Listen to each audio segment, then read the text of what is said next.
Alright, I have not streamed in I think 2 months. I've been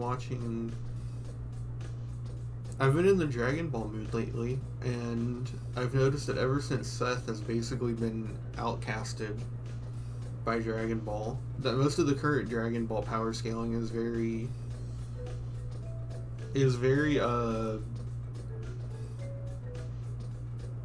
it tends to be on the downplay side.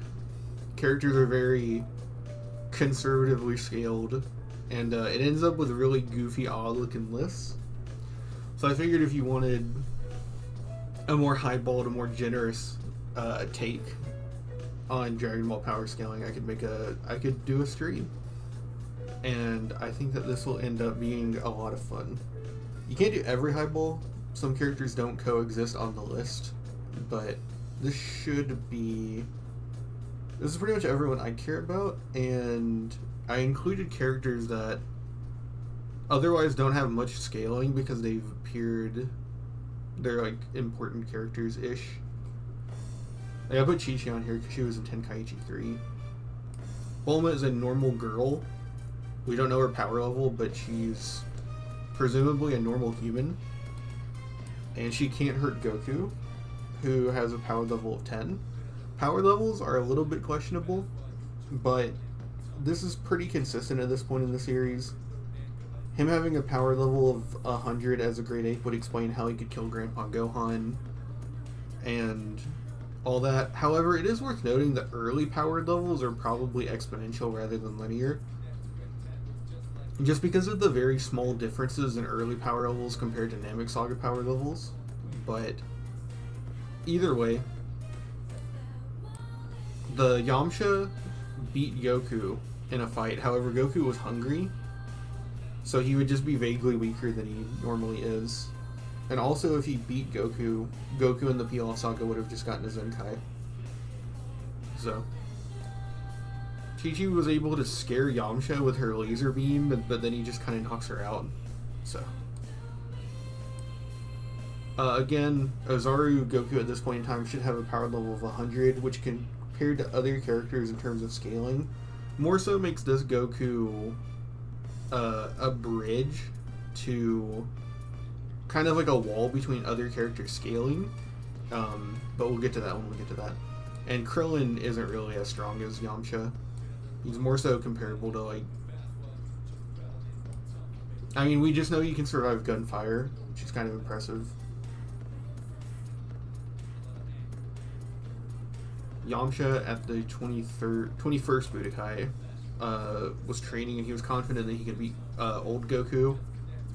And all he manages to do is just kind of get blown away by Jackie Chun. So we don't actually have much concrete scaling for him. But I would like to think that he's here, based on how the series tends to work. Nam was able to give Goku a good fight, and it was specifically because of the way that Nam fought against Goku that Jackie Chun thought that he would have to take Goku seriously. Krillin was able to give Jackie Chun a fight, but he didn't give the same impression that Goku did by beating Nam, so I would probably put Nam higher than Krillin, even though he had a better fight against Jackie Chun than Yamcha did. Goku beat him, and Roshi beat Goku. He did have to pull out the Thunder Surprise, but that's just a technique he can do. And when Goku went Ozaru, Roshi can just get buff. So I don't really consider any Goku over Roshi at this point. The whole point was that Goku had to lose, because he had to learn that there was always someone stronger. Ader, Goku thinks Ader is a lot stronger than him even after his Zenkai from the 21st tournament, whereas he tooth and nail fought against Jackie Chun, so I would assume Ader would be higher than Jackie Chun at that point in time. On the other hand, General Blue straight out beats Goku, albeit with underhanded tactics. He still did manage to pull out that dub with his abilities, and he is superhuman. He is like weirdly strong, so I would put him above Ader because they're both in that same category, but he's on feats and he's more on stamens. Raleigh beat up General Blue very badly, but she actually can probably go a lot higher, which we'll touch on later. And then he was not implied to be stronger than Goku like Ader is, and he didn't need underhanded tactics like General Blue. He just comes out and he beats the hell out of Goku. Until Goku climbs Korin's tower and gets trained by Korin, and then he's able to come out and easily dispatch of Mercenary Tao. Devilman is the only one of Baba's minions that actually is interesting, because Dracula Man, Invisible Man, and Mummy Man are all compared to each other, as in they consecutively get stronger, and the weakest of them was stronger than this Krillin. So Devilman is also implied to have been a winner of the World's Martial Arts Tournament at one point. So I think he's more in contention with characters like Jackie Chun and 21st Budokai Goku. However, he would probably lose to Goku and win to Roshi. As funny as that sounds. Just because of the fact of his the way his Devil Might attack works. I'm going to put him right above Nam. And then he comes out, Grandpa Gohan comes out and is able to beat Fortune Teller Baba Goku by exploiting his tail weakness. And they were hyper relative, and he's also just like a better fighter. So this is also why Grandpa Gohan being here kind of helps bridge the gap, because, or show us a wall, because he should have lost to Ozaru Goku because he killed him.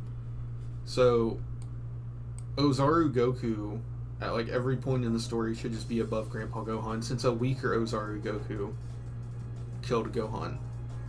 So whether this is like power level 550 Ozaru, power level 10 100 Ozaru, or like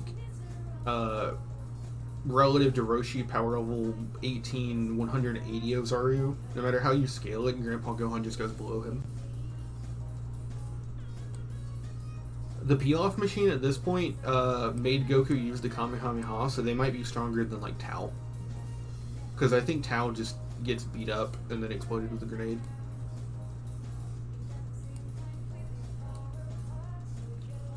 Jackie Chun at the 22nd Budokai has a stated power level of 139. It's also consistent because Roshi does train off screen. This is why he was able to come back into Resurrection F and beat up Frieza soldiers, and then come into the Tournament of Power and like fight against like Frost. And in the movies, he's able to like keep up with like Cybermen. So Roshi trains off screen, so he should just be stronger than his previous self. And he was the Daizenshu states that Tien has a power level of 180, Goku has a power level of 180, and I believe Roshi at full power has a power level of 180. So they're all equals in the 22nd Budokai. However, Tien has the Tri-Beam, which is a stronger attack than the Kamehameha, and Tien and Goku both are able to maintain this power level casually, whereas this is like a temporary form for Roshi. And Roshi, during the 21st Budokai, was able to destroy the moon, and everyone was concerned that he was going to kill and explode Ozaru Goku. So these four are kind of at 180-ish. He's probably lower. And scaling down from them is more so the suppressed forms of the 22nd Budokai, like Jackie Chun. Obviously, because Tien didn't use his 4 arms, I don't believe, to beat Roshi. They just kind of went really good for a while, and then Roshi decides to give up. And by that same vein, Krillin was able to give Goku a good fight. One of the best fights he'd had at that point in the series, so he would be more close to Jackie Chun. I'd still probably give it to Jackie Chun in terms of things like skill and Thunder Surprise. And then Yamcha in the anime is able to give Tien some trouble, but he still loses, and Chaozu was able to give Krillin more trouble than Yamcha did Tien, so honestly, Chaozu probably beats Yamcha at this point, which is kind of crazy.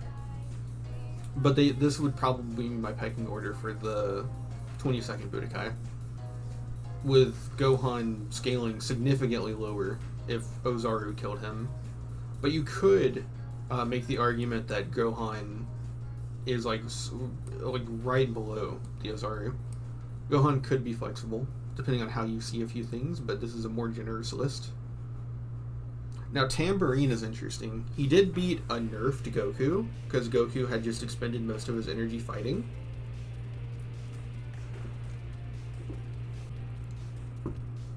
But I think it's actually worth saying that that doesn't necessarily mean Goku was much weaker. In the 23rd Budokai, King Piccolo Jr.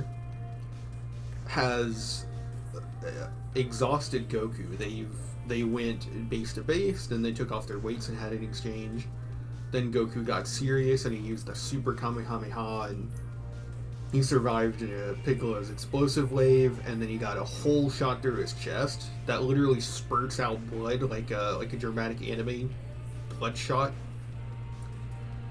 And despite that, Goku sitting there laying on the ground dying.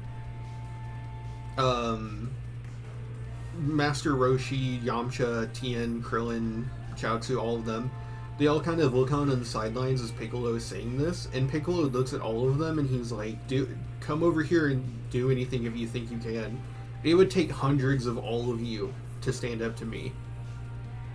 And at this point, most of them are scaling somewhere downwind of about power level of 260. Whereas Piccolo and Goku are more around 900, right? So that's one thing that kind of shows that A, power levels are more exponential at this point, and B, that Goku still beats Piccolo.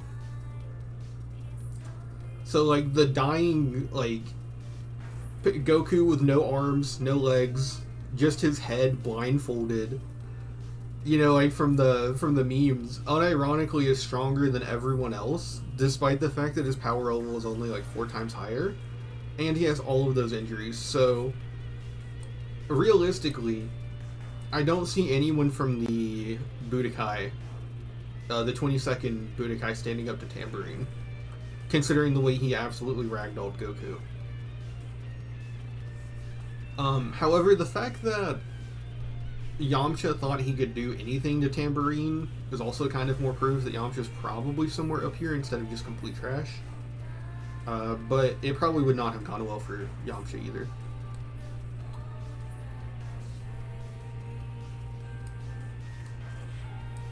When Goku meets Yajirobe, he thinks that he's the toughest person he's ever met, and then Yajirobe pretty easily dismisses a symbol, and if Tambourine, one of Demon King Piccolo's spawn, was able to just completely thrash and ragdoll Goku, then obviously Yajirobe has to be up here.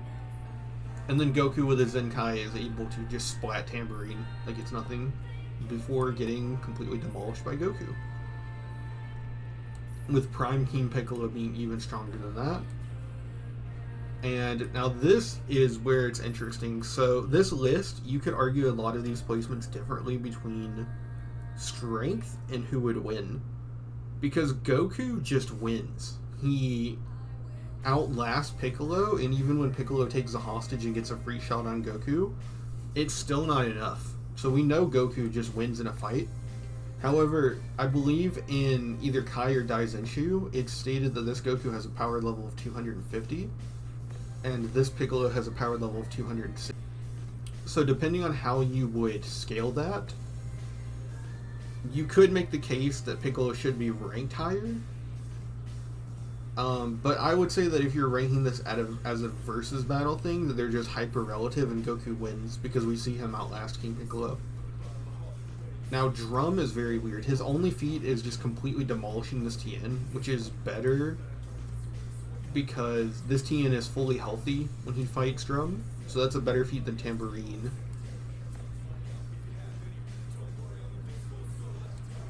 Whether or not he could beat Goku at this point because of Goku's Zenkai is very questionable. This is a hyper relative matchup. This is a extremely contentious topic. But me personally, I would probably assume it would go like this.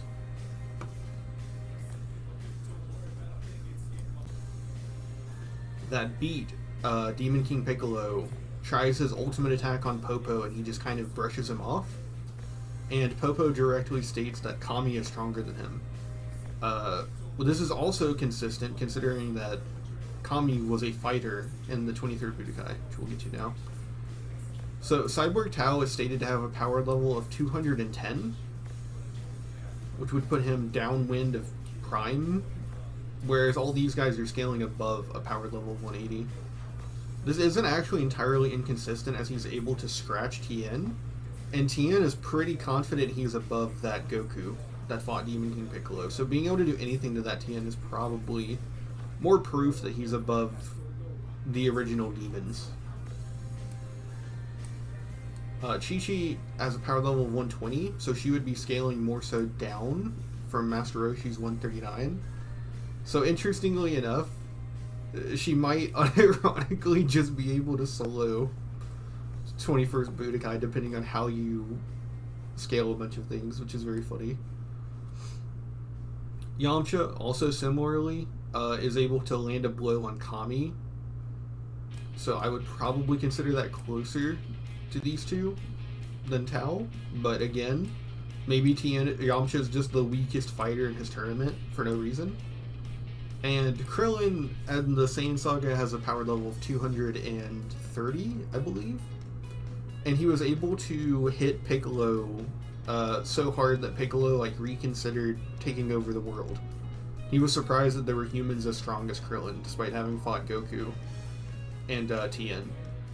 So Krillin is very good in the tournament, and Tien makes a statement that he thinks that Goku is stronger but not faster, and that he'll overwhelm Goku. So he thinks that he can handle a stronger Goku and that he's faster than this Goku.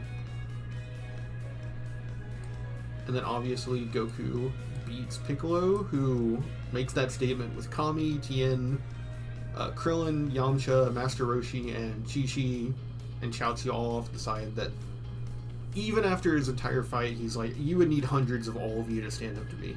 And no one really questions it. They're all kind of shook. However, at the end of all of it, Goku wins. So Goku is just the strongest in the world at this point in time. Farmer with a shotgun has a power level of 5. Whether or not he would win against Bulma with a hand pistol is kind of questionable. But I would think he would. Farming is hard work. I think that it gives him the stamina to outlast Bulma in a prolonged fight.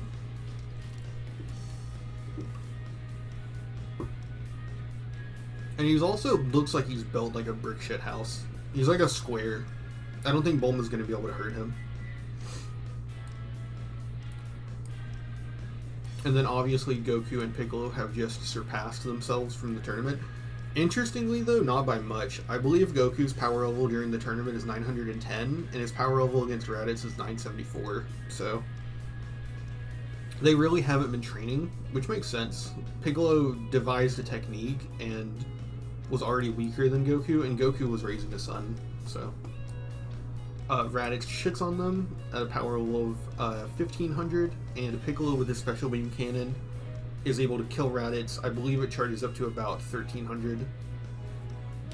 But Piccolo's base is still Goku level. Actually, base Goku performs better in the fight against Raditz than base Piccolo. He was able to avoid Raditz's double Sunday. I think that's what they call it. And but Piccolo didn't. And then Piccolo gets his arm blown off. So in a direct measure of speed, Goku just seems better. And the Kamehameha is a better casual technique than anything Piccolo has at this point.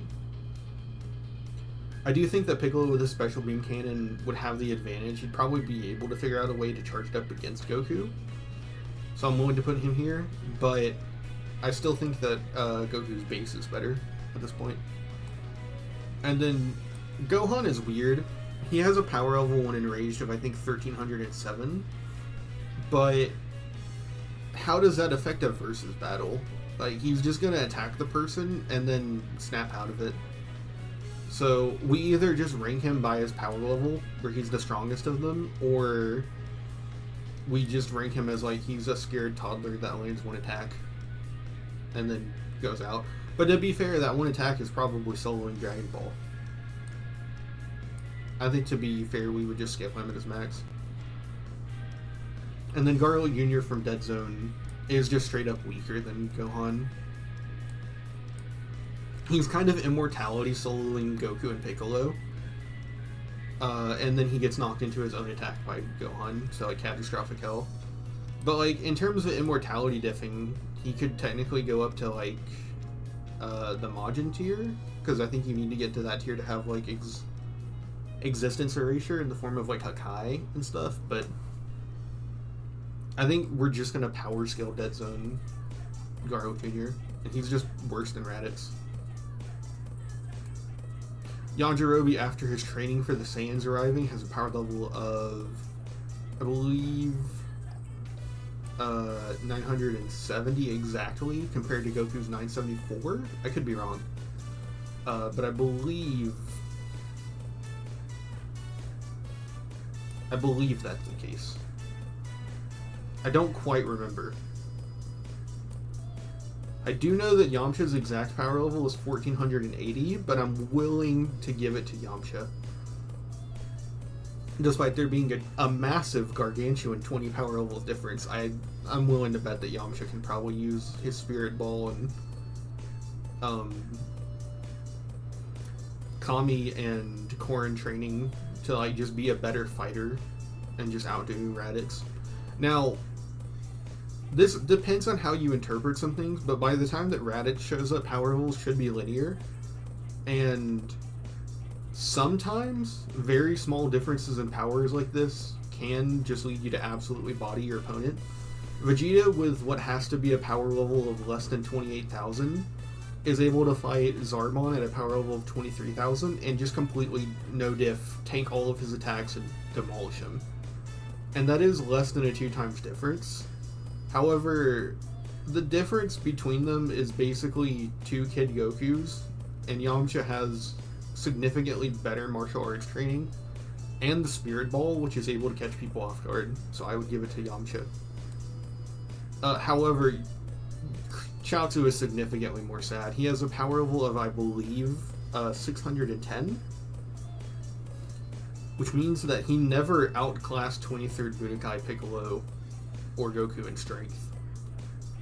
Now, maybe with his psychic abilities, he's higher, which would make sense. But he also seemed pretty scared of the Cybermen, so I don't think this Chaozu should go significantly higher than this. I think if you wanted to do a rationalization, because his psychic abilities, like Goldo, always scale him above his raw power level, you could make the argument he should be more like a Yajirobe, but this is what we know for sure. And then Krillin has a higher power level. He's able to easily dispatch multiple Cybermen compared to Yamcha just kind of beating up one. And then Tien has a higher power level than Krillin. He's able to two-shot one Cyberman. With normal Gohan having a power level that wavers. However, he's kind of scared of Cybermen still. Piccolo has a power level of 3,500, and a Cyberman has a power level of 1,200. However, I think as a fighter, he's just going to piece up Piccolo before he can use the Special Beam Cannon. And he's going to outlast Gohan's one attack. And realistically, I think he's probably also going to beat up Garlic Jr. You know what? We'll give this one to Garlic Jr. We'll just say he immortality diffs him. However, when Gohan gets enraged in this arc, he has a power level that peaks at, I believe, 2,800, which would put him dramatically stronger than Tien, but still not as strong as Piccolo. However, I actually don't think that that's his peak in this arc. That is when his registered power level peaks. So to be generous, we're going to say that this is him at 2,800. However, I actually think that Gohan at his strongest in the Saiyan Saga should actually scale somewhere closer to Vegeta. Thanks to his rage, because he was able to somewhat fight against base Vegeta after he'd been weakened by the Power Ball, exiting Ozaru, and I think being off-guarded. So. But again, that's a severe highball, because Gohan does have a normal power level that is significantly lower later on. And Nappa has a power level of 4,000. And Goku has a power level of 8,000. However, whenever Vegeta senses Goku's power level with the Scouter, he tells Nappa to calm down, and then after that he thinks it's going to be a good match, and Goku needs Kaioken to get the better of Nappa. So Nappa probably either has dormant power, kind of like how Raditz gets mistaken for a Cyberman despite being 200 stronger, so his power level reading isn't accurate, or he likely gets stronger as he fights, which is how most Saiyans work. This would also be consistent with something that happens to Vegeta later on, so. I do have another character on the list that I'll use to represent Nappa's blue ball.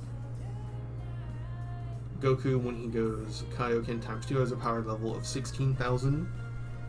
And when he goes Kaioken times 3, he has a power level of 24,000. However, scaling these two characters on the list is pretty dubious in terms of who would win, because Goku is going to have to activate the technique and move to attack with his normal reaction speeds.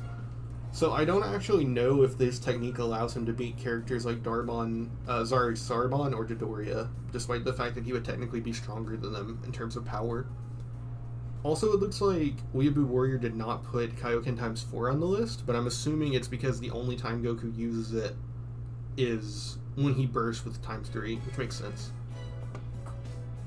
With that being the case, times 3 and 4 just straight up overpower Vegeta, whereas times 2 is still losing to Vegeta.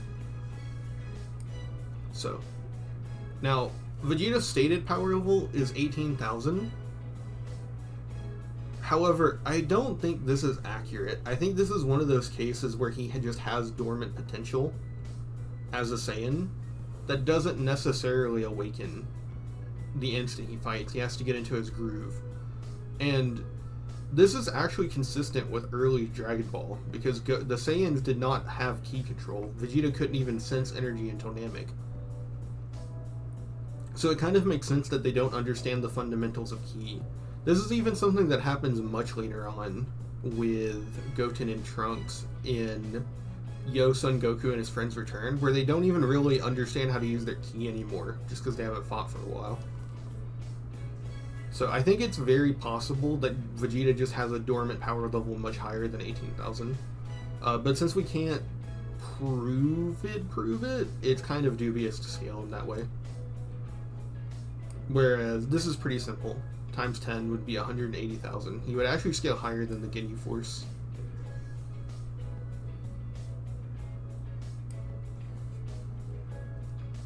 And this would be Gohan's power level in this saga.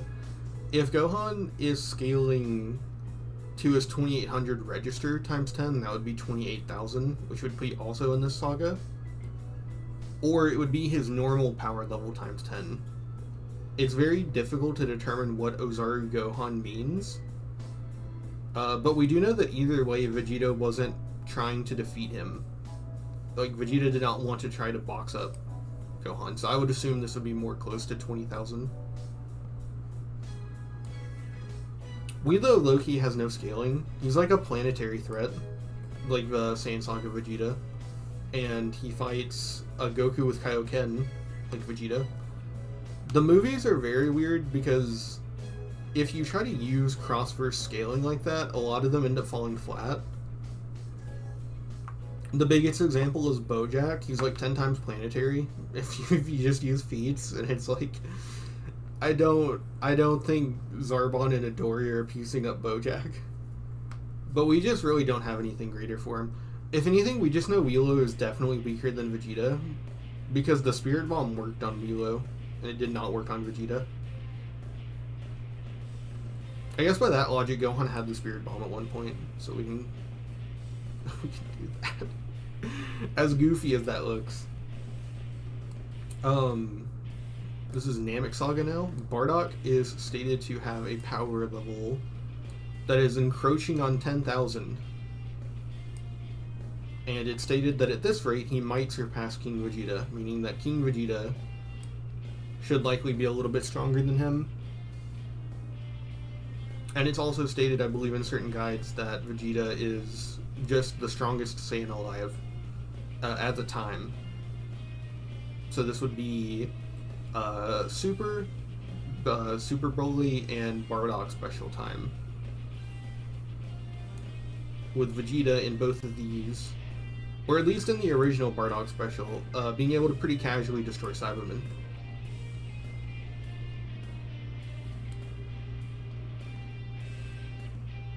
He's able to destroy multiple of them at once, which is actually a feat more comparable to Krillin than Raditz has. You can make a pretty solid case he would beat Raditz as a small child. And then Fasha is just considered a middle-class Saiyan, so the low ball is that Nappa just has his recorded power level, and the high ball for Nappa is that he's closer to Goku. The super high ball is that he beats base Goku, which is very funny. However, these two are more contentious because after this is stated, he got a Zenkai from fighting Dodoria, although he didn't properly heal, so he might not be any stronger, even though he should be. However, we know that Bardock actually does utilize Great Ape, and he has a power level of nearing 10,000, so you'd have a power level of 10,000 as a Great, or 100,000 as a Great Ape. So this would be the high ball for Bardock. I have not watched the special in a while. I do not remember if he loses his tail as a result of what happens on Kanasa. But as long as he can still go Great Ape, he should be here. Otherwise, he's just vaguely weaker than King Vegeta, or vaguely stronger.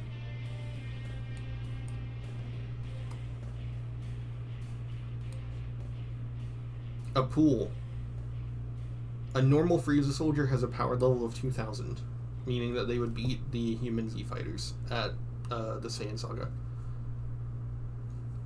The average Namekian power level is 3,000, meaning that Piccolo only barely surpasses the normal versions of his people.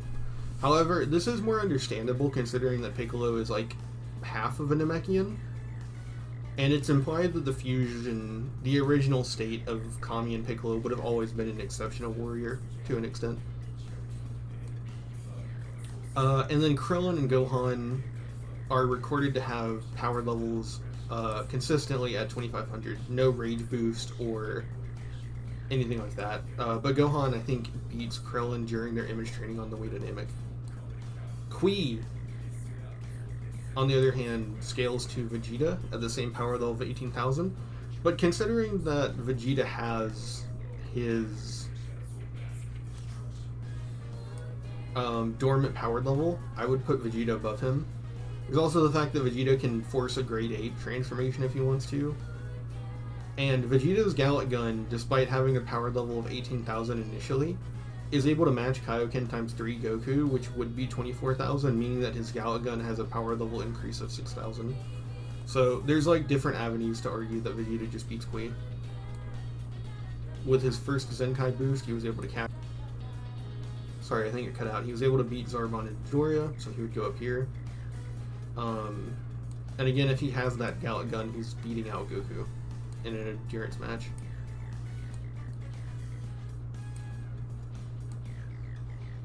However, when Zarbon transforms, he absolutely demolishes him. And when Vegeta transforms back, he's able to beat Zarbon again. And I believe when Krillin and Gohan get their potential unleashed, it's recorded at 14 and 15,000. So they still haven't surpassed Kaioken and Goku. Goldo is able to give them trouble. And I think it's somewhat reasonable to just put Goldo, along with the rest of the Ginyu Force, holistically over Zarbon and Dodoria. The Ginyu Force is repeatedly called Frieza's greatest army, his strongest soldiers, and while the rest of them do look down on Goldo, they should be just stronger than all of Frieza's henchmen. Because it's specifically noted Goldo has a lower power level at, I believe, 11,800 or 11,080 than the two people that he was beating. So I think that when you take into account the fact that he was already stronger than characters below him, it would make sense for him to also then be stronger than Zarbon and Dodoria, since the Ginyu Force is Frieza's elite squadron.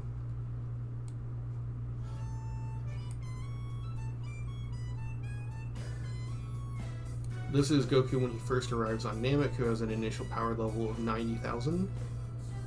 Casually beats all of the Ginyu Force in base, except for Ginyu. And when he goes Kaioken, it would put him at 120,000, or sorry, 180,000, which would be the same as Vegeta. However, it's implied Goku at this point has Kaioken up to times 10. Later, when Tien is talking to King Kai during the fight with Frieza, he says, but Goku can still use Kaioken times 10. And he goes, no, he's already using that. I believe. I could be mistaking 10 and 20. But it's also worth noting this is around the time that Tree of Might happens, and Goku in that movie has times 10. He at least has times 4, provably, right? So, you could make the argument that he would be at 360,000, 180,000, or 900,000. Depending on which Kaioken you want to argue.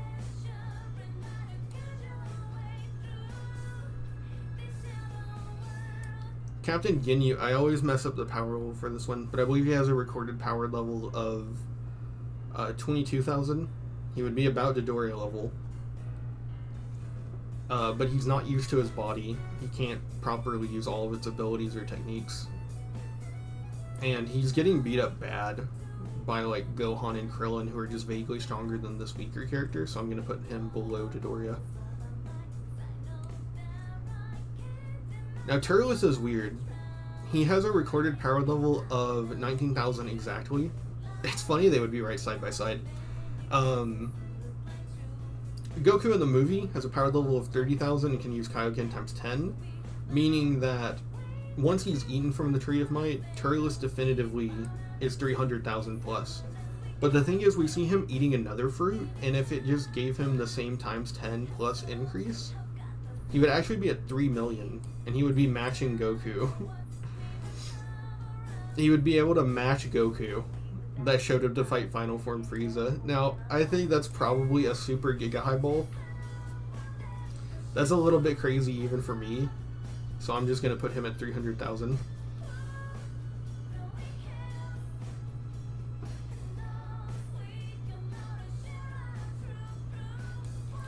Nail is stated to have a power level of 40,000, and he thought that, I believe Guru initially wanted him to go stop the Ginyu Force. So it seems as though having a power level of 40,000 is enough to handle the weaker Ginyu Force members. He was also able to stall First Form Frieza, for whatever that is worth. Although Frieza was literally just toying with him. So again, this Goku depends on whether or not you think he already has Kaioken times 10.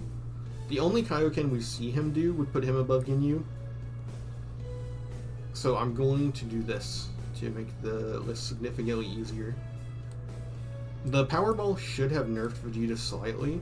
So this one is more... These two are a little bit more contentious. However, Goku seems to have gotten a grasp on Kaioken better.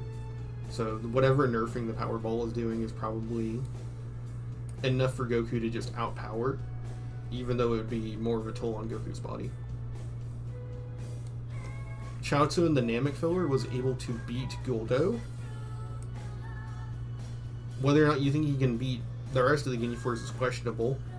The rest of the Ginyu Force do look down upon Guldo. And it is worth noting that the Vegeta that fought Raccoon can only have a power level of up to 2,800, whereas a power level of 40,000 is necessary to beat the Birder, Jason, Raccoon. So, being able to beat Guldo doesn't necessarily mean you beat them. This would be the conservative scaling. However, considering that the rest of the Z fighters are able to, I think with Yamcha beating Raccoon and Tien beating Jason Birder, I think it's probably safe to put him up here. Piccolo is the strongest one of the group after his training with King Kai. So he would initially be stronger than the Z fighters from the King Kai training, and Nail, as well as that's actually a scaling that a lot of people don't necessarily fully understand. They always wonder how he went from weaker to Nappa to second form Frieza level, when in reality he went from weaker than Nappa to Ginyu Force level and then fusing to go to second form Frieza level. It's not as crazy as you would initially think. Vegeta with the second Zenkai is stated to have a power level of 250,000.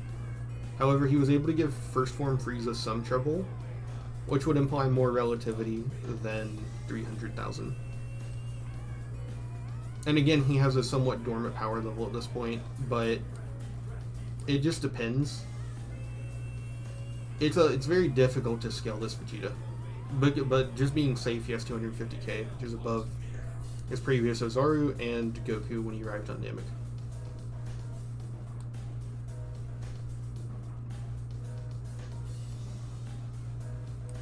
Now, these guys are all scaling by feet above someone that has a power level of 40,000, whereas Krillin, by the time that he's fighting Frieza, his power level has risen to a level of 75,000, so he's still weaker than Ginyu, and he's still weaker than base Goku, but he's able to damage second form Frieza.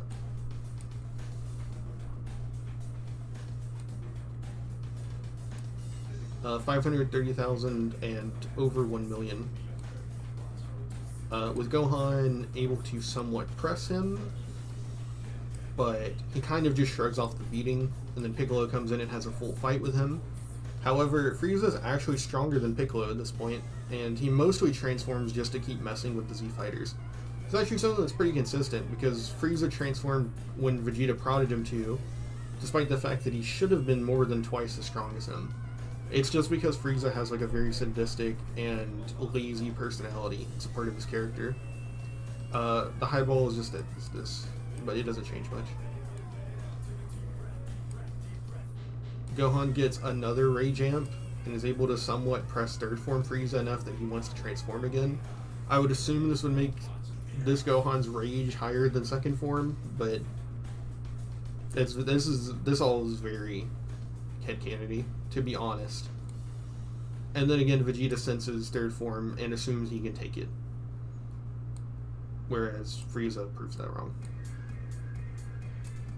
Goku, when he shows up, is stronger than Vegeta. He's able to use the Kaioken times 10 and eventually the Kaioken times 20, and it's still not enough. He has to use Super Saiyan, which ends up being stronger than even Frieza at his full power. In the anime, this is, it's more close. I believe the difference is 120 million versus 150 million. But in the manga, it's depicted as Goku being dramatically stronger than even full power Frieza by a good amount, with the Lord Slug being stated to be a threat stronger than Frieza. However, it's worth noting that even in the Lord Slug movie, the full Super Saiyan is able to just kind of beat his ass, so... Garlic Jr.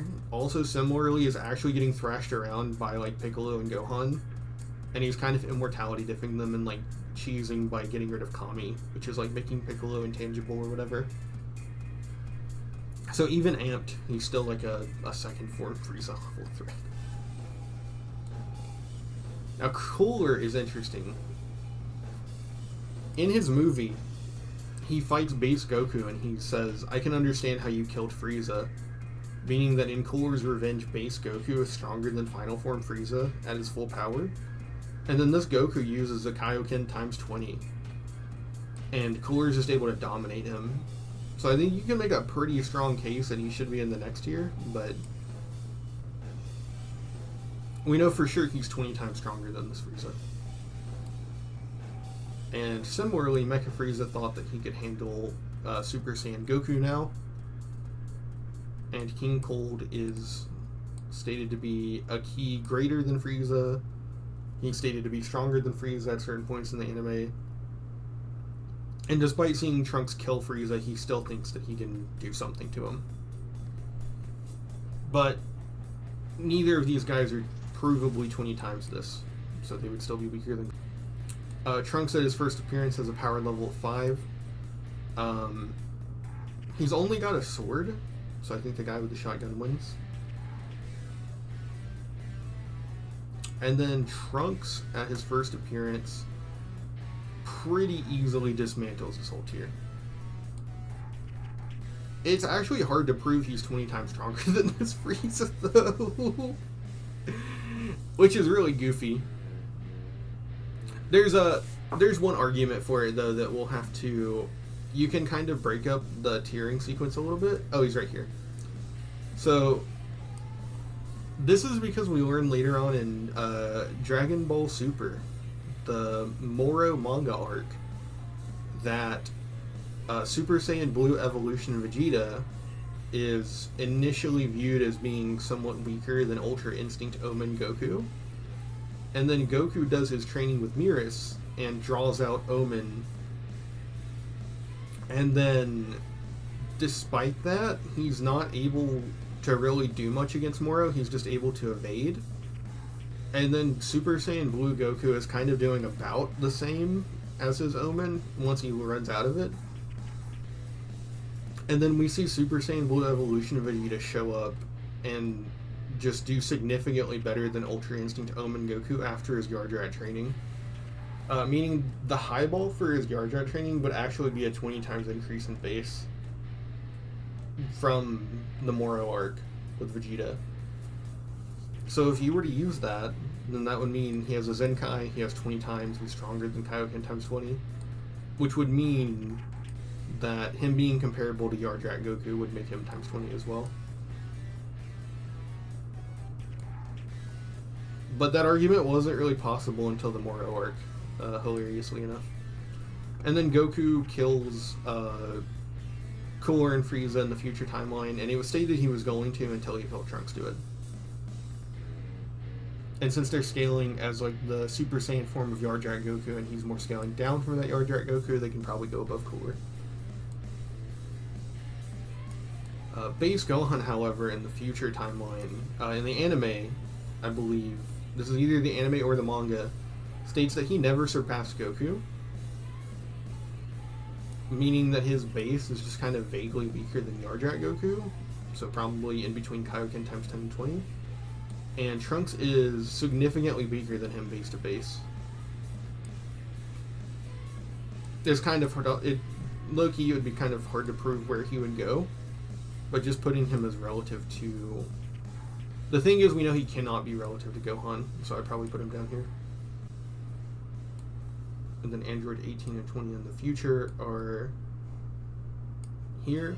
They are still at this point able to bully Trunks in his special when he goes Super Saiyan. He can't really do anything to either of them, and I believe it's stated around the time that he comes back that he's able to fight somewhat against them individually. So, if you want to scale based off that, then these guys might need to be up here, because they scale somewhat to 18, who's weaker than 17. However, individually, Future Gohan is just stronger than them. This is shown. He's ragdolling them so badly they have to jump him.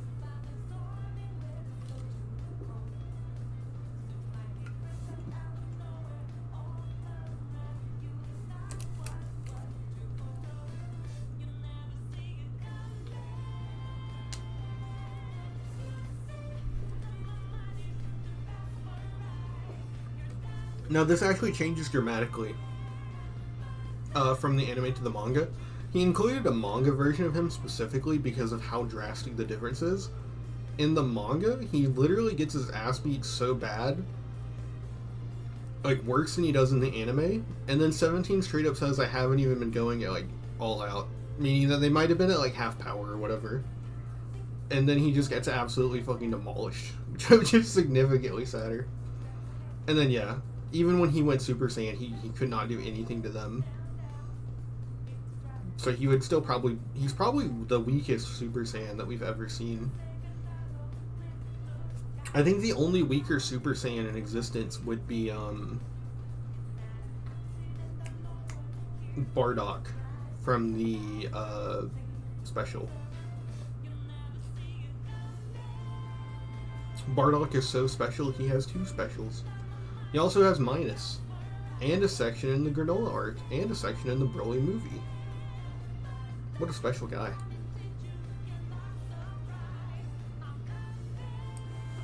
19 and 20 are very annoying to scale. Yamcha.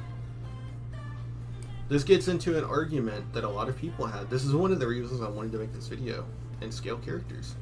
I was watching, I believe, Snide Shinobi's video on whether or not Piccolo was stronger than Frieza and the Super Saiyans. But it is made explicitly clear by Piccolo that if you don't think you can handle a Super Saiyan, that you should not show up to the fight against the androids. And the Super Saiyans, not everyone can reference, are these two, because they were on Earth. And Yamcha showed up.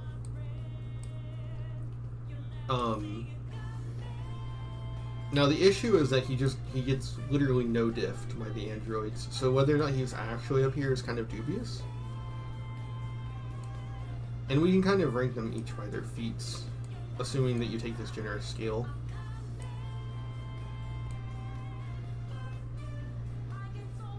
With Tien surviving a hit from 17, Gohan being able to knock Jiro out of the way, Krillin being able to headbutt Imperfect Cell before he had fully powered up, and Yamcha not doing anything.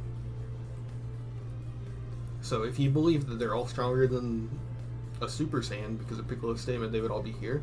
Otherwise, they all become literally impossible to scale. They're just up this.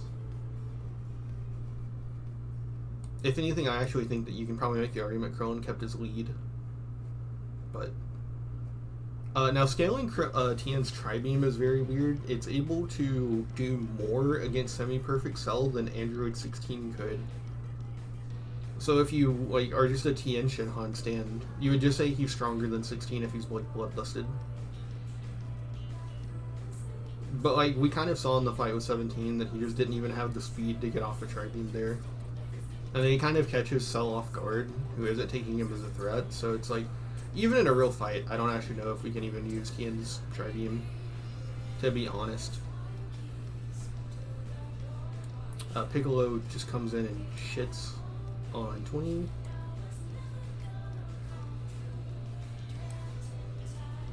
And I think that depending on how you scale it, these three are a little bit different and interchangeable.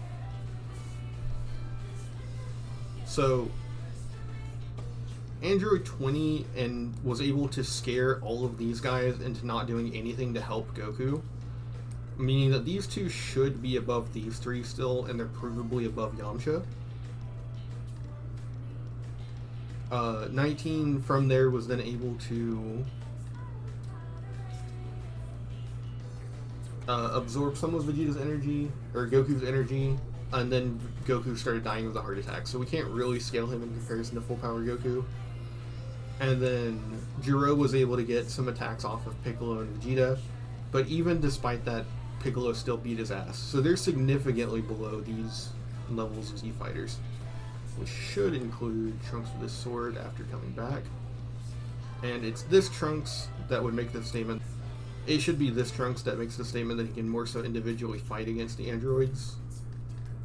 But he's significantly weaker than Vegeta, because Vegeta fought a stronger 18 and did better than Trunks did.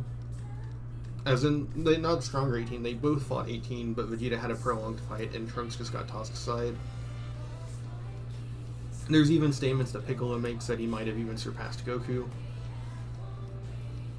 So just going off of that, they would, and the statements that 17 is just stronger than 18, would mean that these four would all be stronger than future 18, who's more so comparable to him, but because he has infinite energy, he's outlasting any of them in a fight. And then Gohan is just stronger than him, flat out. This is also around the time that Metacolar shows up. And I don't actually remember if he has infinite energy or not, but I do know that his individual bodies can be torn apart. I would probably put him above future Gohan.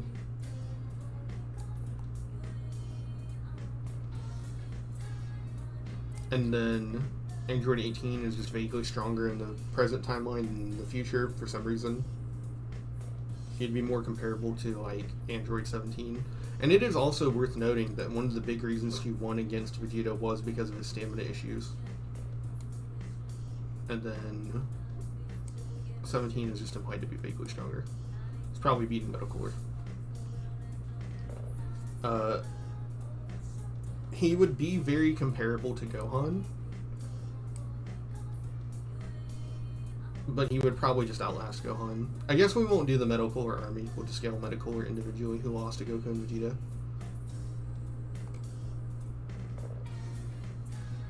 Working together. Then 16 is stronger than 17. This is Kami Absorbed Piccolo. He was fighting on par with 17. However, after Imperfect Cell shows up, Piccolo fires off a light grenade that manages to scare 17, despite the fact that he had already seen the Hell Zone grenade and blocked it with his barrier. Which, to me at least, would lead me to think that Piccolo probably could have just popped a light grenade and ended 17 if it came down to it. Initially, he was just kind of vaguely weaker than Piccolo, which would be 18 level. This is interesting, but is it a win con for him to be able to absorb her? It's very bizarre if you try to look at it from that perspective in a versus battle setting. Does Cell just automatically win against an android that he's comparable to because he can absorb them? Because he only absorbed 17 when he was already dramatically stronger than him. So, probably not. I'd probably put him closer to here.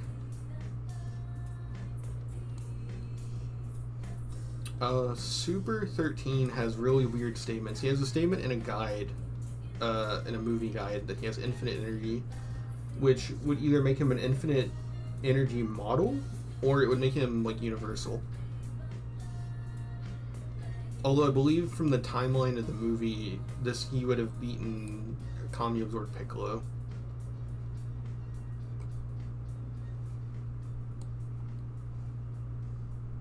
And then obviously he does in the main timeline. Although he should, if they both have the same feat, then this guy would probably be higher because he has infinite energy. Which is also why I have Android 16 higher.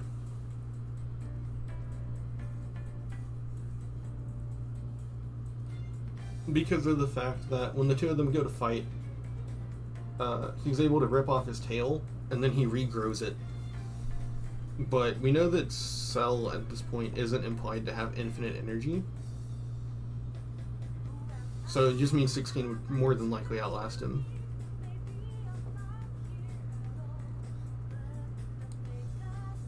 I'm probably going to give it to 13 though, honestly.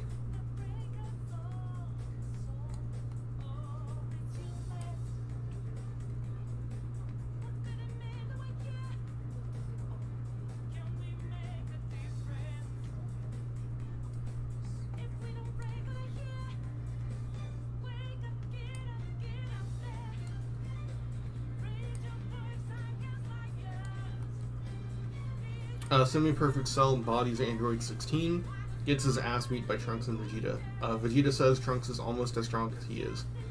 And then Trunks implies to Krillin that he is actually stronger than Vegeta, however, this is only because of Grade 3 Super Saiyan. Grade 3 Super Saiyan in El Manga Legendario is considered 10 times stronger than a normal Super Saiyan, I believe, or stronger than Vegeta, depending on how you take that, which is the basis that people use to argue that perfected Super Saiyan or mastered Super Saiyan is 500 times base. It's actually questionable if he would beat Vegeta, though. So, in terms of power, he would be so much stronger than Vegeta that Vegeta couldn't hurt him. However, he would be vaguely slower. However, Vegeta understands the weaknesses of the form so much that he didn't bother pulling it out against Perfect Cell. Here's the thing though, Vegeta and Trunks are much closer in power to each other than even that suppressed Cell was to Vegeta. So, some people would see it as Vegeta acknowledging the form's weaknesses are so debilitating that even Grade 3 Trunks is weaker than Super Vegeta, but I personally don't see it that way. Grade 3 Trunks should be stronger than Vegeta. Because the person that Vegeta didn't pull out grade 3 against was stronger than him and faster than him.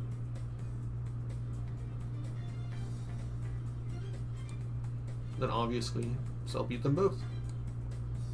When Piccolo re-emerges from the time chamber, Trunks is absolutely shook at him and decides he needs to go back in. And then when it comes back time to the Cell games, Trunks and Vegeta are doing better than Piccolo in the manga, I believe, and in the anime, these three are all doing the best against the Cell Juniors.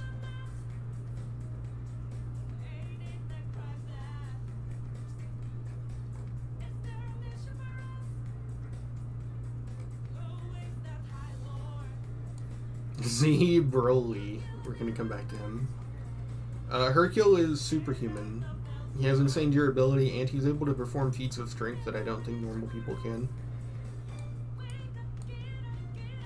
Mastered Super Saiyan Goku comes out at 50% and absolutely scares Vegeta. This Vegeta. He was able to do better against a suppressed Cell that was less suppressed than he was against Vegeta, considering that when Goku and Cell start powering up in the ring, it has Vegeta shook.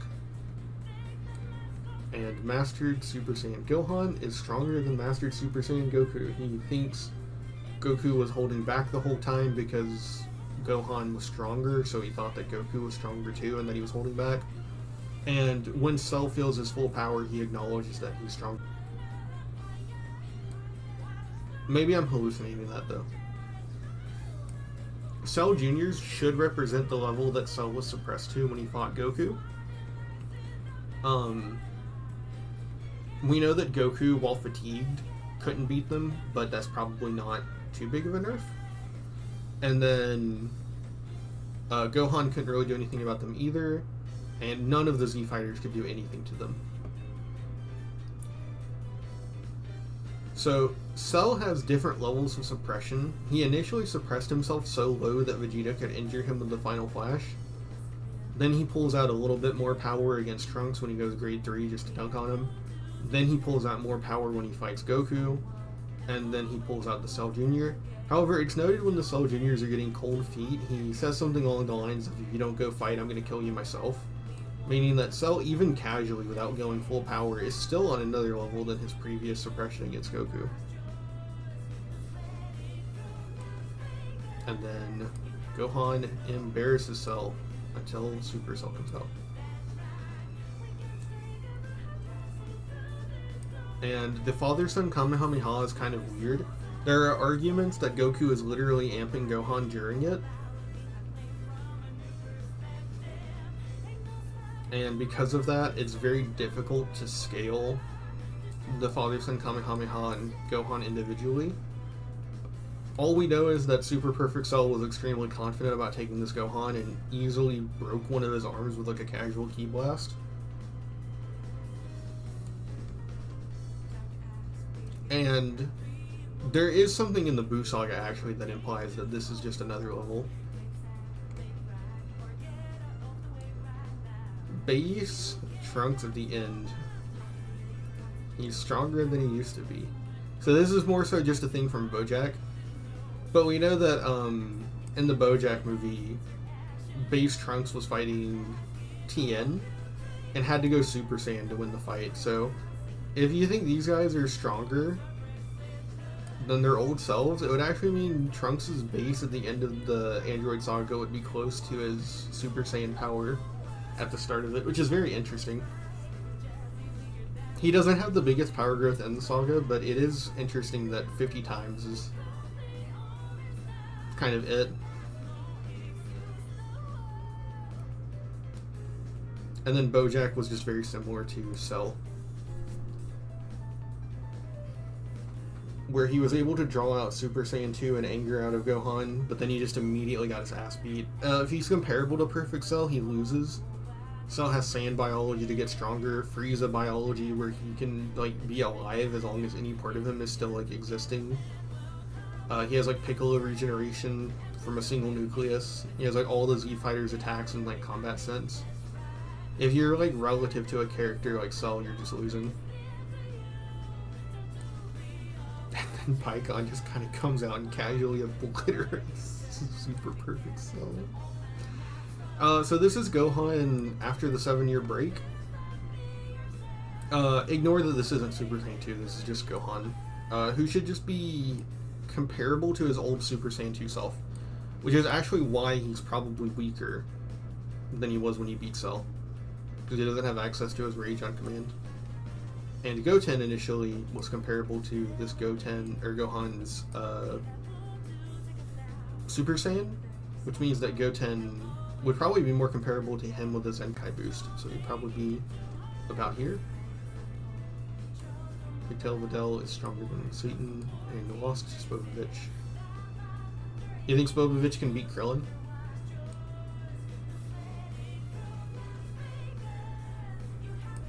I don't remember this filler quite well. She fights Mighty Mask, who... and I believe she wins until they go Super Saiyan. So she would be however strong base Goku is around here, or comparable. However, it is actually probably more likely she's about here, and it doesn't break too much scaling for this to be the case either. Because Shen is stated in, I believe, El Manga Legendario. It's either El Manga Legendario or Daizenshu that he's just equal to this Goku. But again, just like Cell, Goku is one of those characters where if you're just dead equal to him, I think you lose.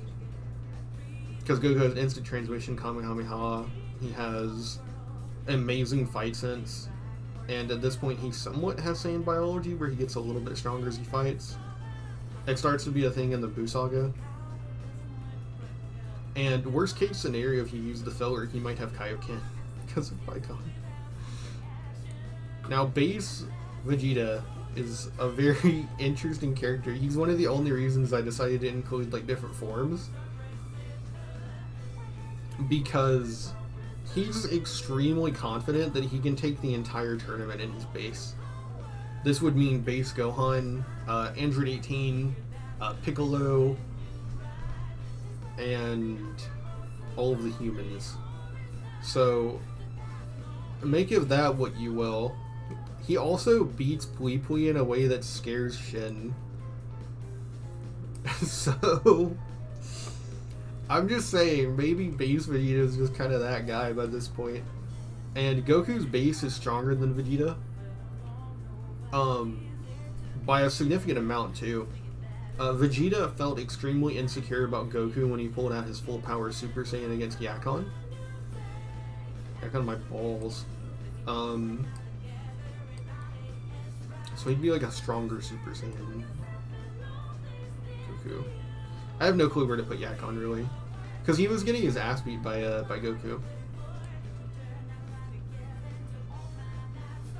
I'm just gonna put him here since you want Super Saiyan to beat him. Actually, you know what? Let's put him over by like Shin. Yeah, there we go. Nice little sandwich. So Vegeta gets the Majin Amp, which is stated to draw out Vegeta's latent potential, which is the exact same wording that Super Saiyan 3 has in guides, meaning that Majin Vegeta as an amp is probably comparable to Super Saiyan 3. And then they both are in the same form. Meaning that Vegeta is likely just 4 times weaker than Goku at any given point in the Buu Saga base to base.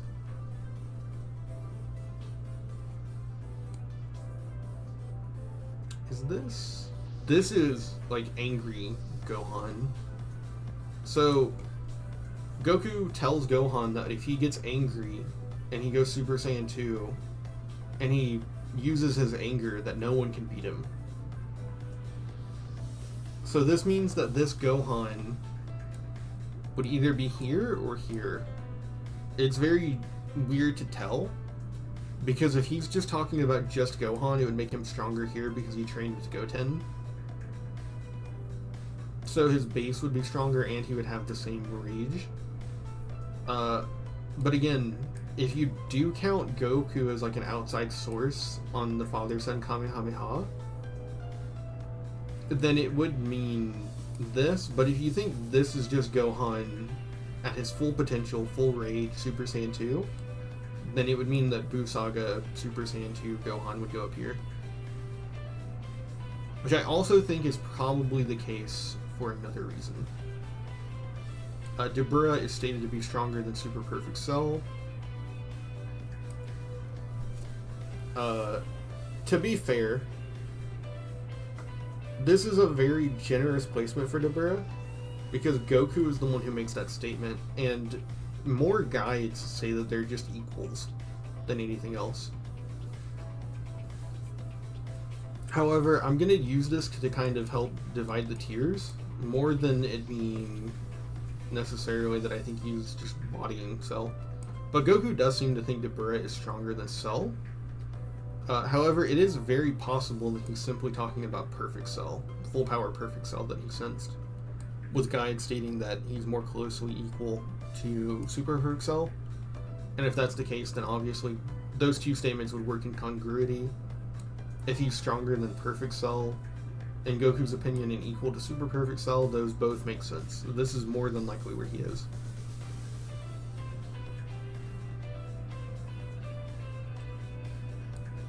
With Majin Vegeta coming out. And this is why I wanted to say that it's very bizarre in terms of how you interpret the Father-Son Kamehameha. Just barely being able to beat Cell, and then Pikkon can just kind of casually do it. Because if this is the case, it's also weird as to where you would place Vegeta, considering that Vegeta does better against Buu than Gohan did.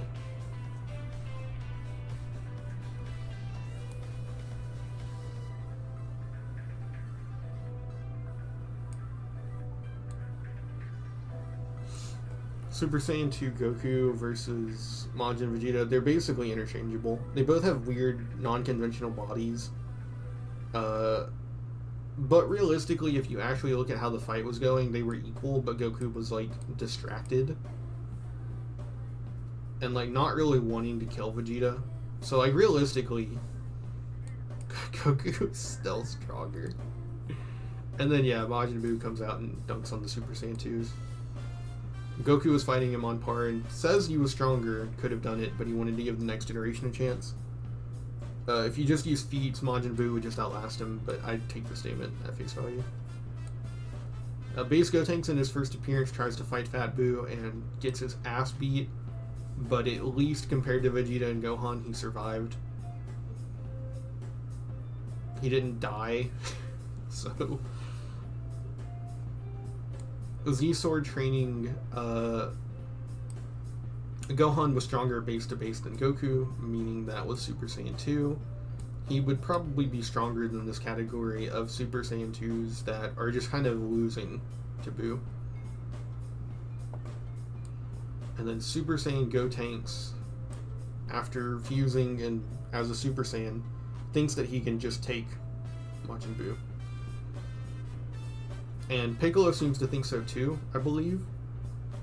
And he's comparing this to the last time he fought him, which actually gives him slightly more credibility than Super Saiyan 3 Goku.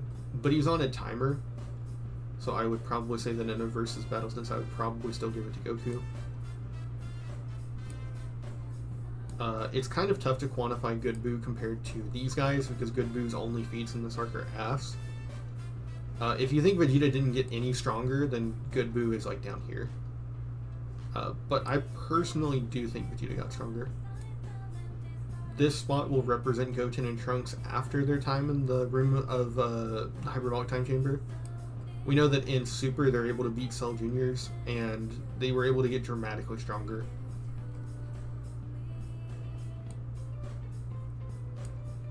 And then Gotenks comes out and does well against Super Buu. Super Buu was stronger. It stated he was suppressed the whole time waiting for Gohan. And when it comes time to it, he can just kind of absorb Gotenks. So, I mean, we know for a fact in a versus battle, he can literally just absorb Gotenks. LOL. Ultimate Gohan beats him up, and Buu-Tanks beats up Gohan. Now, this is interesting. He's either weaker than Gohan, because Goku thinks that Gohan can take it, but specifically in a versus battle against Gohan, he might just absorb him. So, whichever way you think this turns out, I kind of think this is funnier though. He is hitting the Vegeta thumb pose, so we might have to put him lower. And then Buhan It's just stronger than that because Gohan is stronger than Gotenks, so the increase would be the same. And he also has base Goten and Trunks. And then when Vegito comes out, he's able to fight Buhan. He doesn't need to go Super Saiyan to really bully him. There are different ways to interpret base Vegito. I believe in the manga guide, it stated that he was just as strong as Super Saiyan 3 Goku before his fusion, so he would be like here.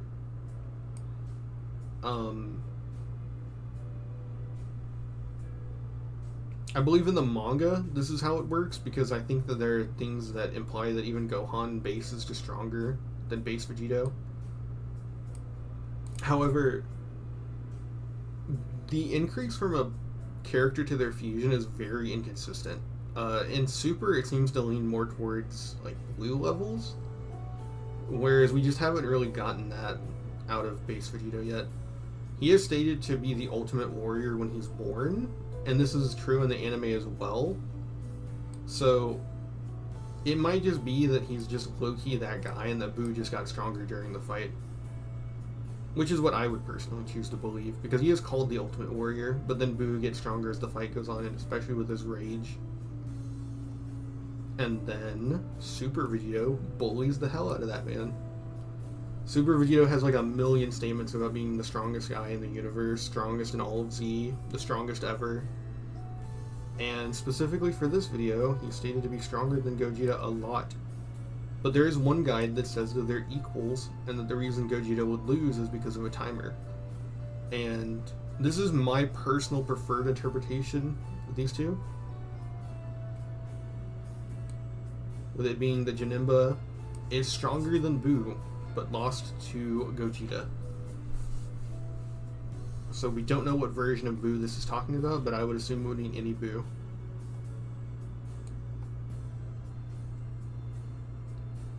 And then we know that Super Saiyan 3 Goku and Vegeta inside of Boo during the filler are able to take on Ultimate Gohan, Gotenks, and all the others. The only person it seems that they struggle with is Boo, who should still be Buhan. So this isn't too inconsistent, but I understand why a lot of people really dislike the idea of Goku and Vegeta getting the strong post-fusion. However, it's not too crazy. In Super, Goku and Vegeta fuse to form Vegito, and then after this, Goku thinks that his base can take someone that was previously a Super Saiyan Blue level. So the idea of you fusing and then just getting massively stronger afterwards is actually not too inconsistent. They're just kind of him. And then yeah, obviously you can say that like Vegeta at Super Saiyan 2 is stronger than Gohan. And you can, but he won the fight, so he's got to technically... This is tough. I don't think Vegeta has what it takes to get rid of Boo-Tanks in a fight, but then you can prove Goku is just stronger by like enough of a margin to make up for it. The extra 4 times from Super Saiyan 2, because it's 50 times 2 times 4. Now Boo-Tanks, sorry, Kid Buu, versus Buhan is really edgy. I will say that I don't think it matters. Because all they scale to each other is... who wins is just between them, but it doesn't change any of the scaling around them, really.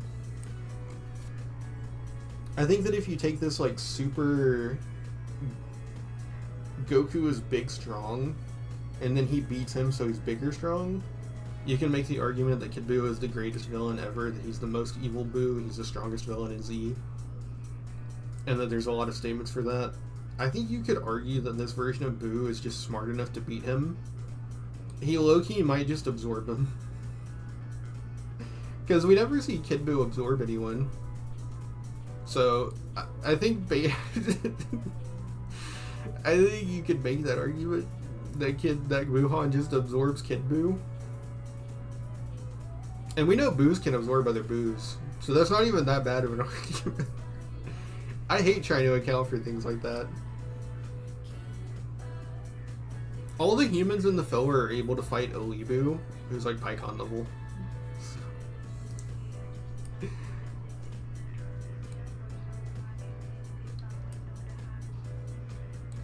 It's worth noting they spent at least some time in the afterlife, so this would be after whatever training they did. It doesn't necessarily mean in the tournament they were this strong, but yeah, that's still super funny. And then Tien in this arc doesn't do anything. But if you want to just say he's like on par with them, then like sure. Krillin is the strongest Earthling though. Hirudegarn is like sub final Super Saiyan 3 Goku. If I don't, who will? He's like partially intangible at some points, but again, I think Bootanks is just kind of tough to deal with. Although he would probably outlast Bootanks, to be fair. Yeah, I forget Bootanks is on a timer. Because I see Boo and I don't think of Gotenks. And then he's just kind of implied to be like Kid Buu level. And then Goku can kind of deal with that in base. Which would mean in base, Goku is like about here. But then he can go Super Saiyan 3. So if he's kind of comparable to them, but he can go Super Saiyan 3, then he would probably be here.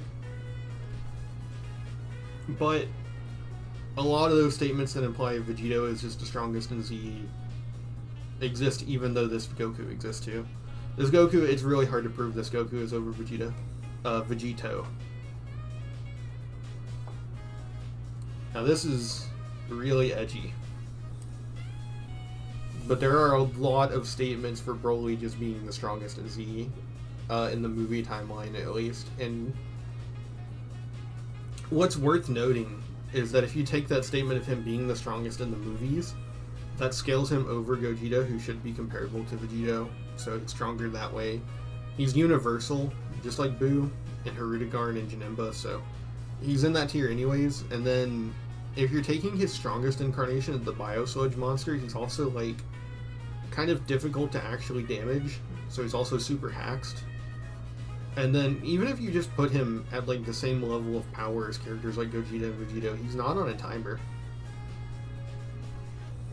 So like he's got like the one statement from Koyama, the guy who directs the movies, but he's got a hype man. He's really, really tough. This is also supported by like out of context materials. Like a lot of things paint Broly as like one of the final villain boss types in a lot of ways, which also is more vibes based but kind of supports that idea, along with the statements by the guy who directed the movies that he's just tough. I believe one of the statements is that he couldn't think of a villain stronger than Broly, which is why he had him appear 3 times. He's stronger than like a Buu Saga Super Saiyan 2 Gohan that never stopped training after the time skip. That there's just a lot of crazy things about Broly.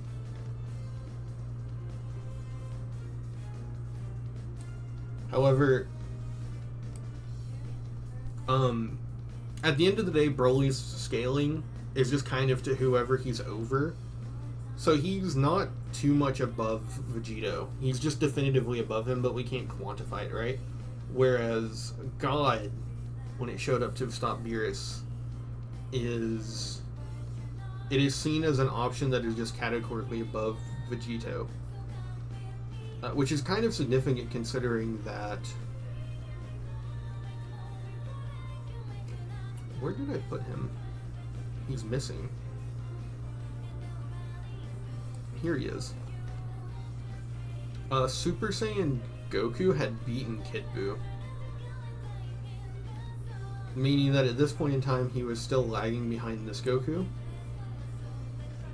And then Vegeta was even stronger than him when he got enraged about Bulma.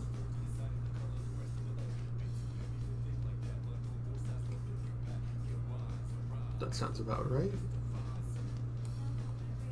And then this represents Goku's jump in power during the fight. Depending on whether or not you use the anime, the movie, or the manga, Goku's power level jumps significantly, but I'm for the most part going to use the anime. Which is why Goku in base and Resurrection F has gotten stronger. He absorbed God Ki into his base, and is as strong as he was against Beerus, but can now use all of his transformations. This is why Goku Blue and Vegito are so strong. Vegeta. Beerus was suppressed, so we'll scale him later. Jocko is able to beat normal Frieza soldiers, but he is like scared of Nappa in the video games. And that's all I know about him for sure, because I have not read Jocko. He's rusty compared to his ultimate self, but he's still stronger than Gotenks. Albeit that Gotenks is rusty, and it's only Super Saiyan. So, who knows, maybe Super Saiyan Resurrection F Gohan versus Super Saiyan 3 Gotenks post-hyperbolic time chambers. Ultimate debatable topics of all time. Golden Frieza is stronger than them, but he has such bad stamina that he couldn't kill them, with Botamo being stronger than Base Goku. Base Goku could not injure him and could only win via ring out. Whereas Frost was able to push Super Saiyan out of Vegeta and had to resort to cheating to beat against Piccolo. Meaning that Piccolo with a special beam cannon probably would have either hurt him or won. That same Vegeta that had to use Super Saiyan against Frost needed to use Super Saiyan 2 to beat Vegeta. However, he was matched with Super Saiyan Kaba, and he had to go blue to beat Kaba. So, Sub 1, Super Saiyan 1, Super Saiyan 2, Super Saiyan Blue. With Hit needing Kaioken times 10, and even then, it's dubious as to who would have won. Goku gave up.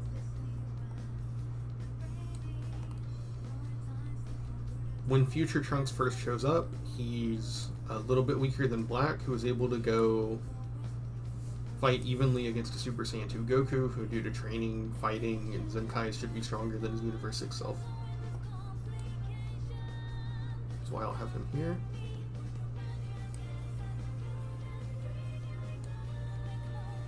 And whenever they fight, Zamasu is kind of weaker than Trunks-ish. I think he's a little bit stronger than him initially, but eventually gets outclassed. He's that Super Saiyan 2 range as well. It's why Goku, using Super Saiyan 2, was sparring with him and kind of dunking on him, to be honest. And it's also why, which is kind of consistent, Trunks and Zamasu are weaker compared to these two. Black was beating up Trunks and Goku was beating up Zamasu.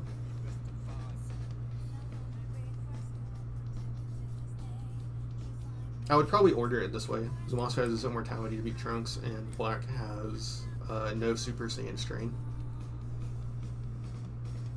However, when Rose comes out, it is just stronger than Blue. Goku has to get Rage Amps to beat it, and Vegeta has to go train to beat it. However, he does not pull out Kaioken. I don't remember if he pulls out Kaioken against Rose. I believe he does not. Rage Trunks was able to fight and stall him better than Goku and Vegeta did, with Vegeta after his training dunking on Rose Goku Black.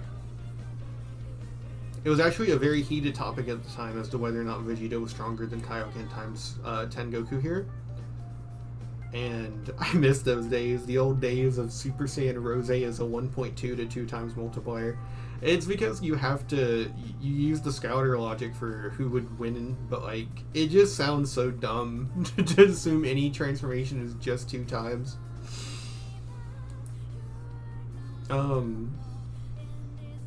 However, Goku doesn't really train to beat Black, he more so learns the Mafuba, so I think it's more so that these two are comparable than him having surpassed them. However, when Black pulls out the Scythe, he just dunks on him. There's even a statement, I believe, that at the time that Scythe Rose exists, before everyone starts fusing, that he's the strongest unfused character in Super. That might have been some Nappa beats Madara type statement that just got out of hand, I don't remember.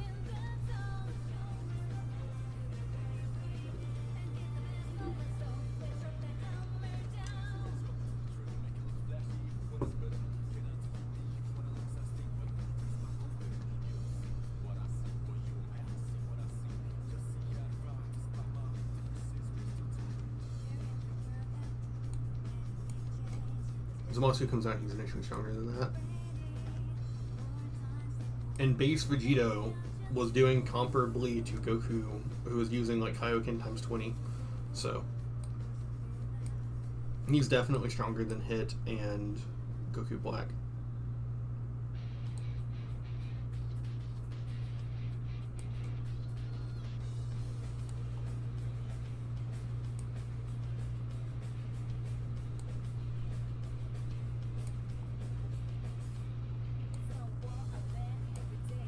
This is one of those things that you kind of have to hate doing as a scaler, but it's just kind of how it is.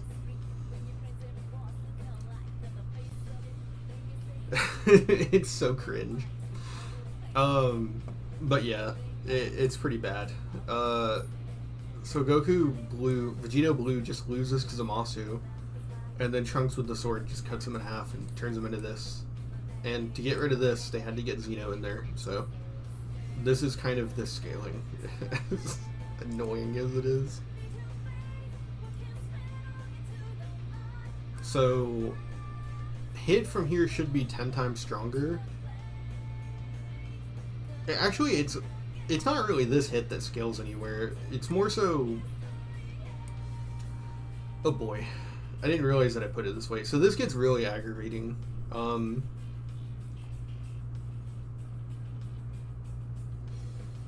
So, again, it's implied Goku's base gets dramatically stronger after he uses Vegito. This is even stronger in the manga, but it's in the anime too. And Goku in base is pretty confident he can take this Frieza, who is actually stronger than his Super Saiyan Blue was. He was just better as a fighter and won the match.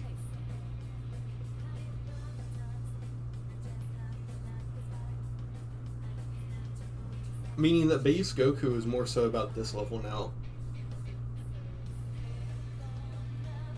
And that's actually why I think there's a good argument to make this tier up here. Even if it makes it a little bit messier. Actually, I'm going to put Vegeta above Kaioken Goku because I believe he makes a statement that he surpassed Kakarot. This is one of my weaker areas. I have not watched the Goku Black arc since it aired. It's not good enough to justify, sadly.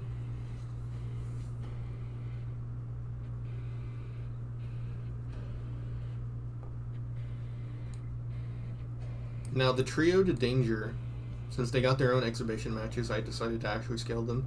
Scale vaguely to base Goku. Below base Goku. They're all getting pieced up by him in terms of fighting, but they have different abilities and such that allow them to contend with him. Goku and Vegeta do have to go blue to take out their combined beam, and he can absorb energy up to like blue Goku or whatever.